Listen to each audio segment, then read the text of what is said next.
Hello class! Today I'm going to give you an in-depth tutorial on the typing practice website, Tadak Tadak. Originally, we shared a link which already selected the first option on the first column for you to practice the basic Korean keyboard. However, it was noted that it only lets you practice the middle row, so I'm going to show you what happens if you click on the other options. The second option on the first column focuses on the top left corner using your left fingers like this. And the third option focuses on the use of index fingers on both sides.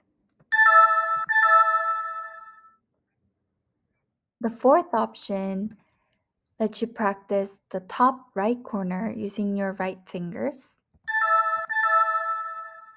And then the next fifth column focuses on the left bottom row. That's the sound you get if you get it wrong. And then finally, the sixth option lets you practice whatever is left on the keyboard that we have not practiced with. And we are ignoring this last option because it makes use of an older version of the keyboard that we no longer use.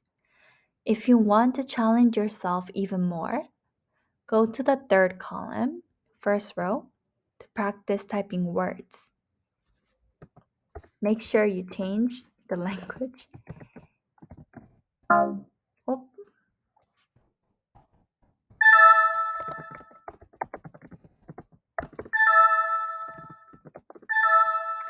here it will tell you the average typing speed and your accuracy. And finally, you can go to the fourth column first option to practice a full sentence or a phrase.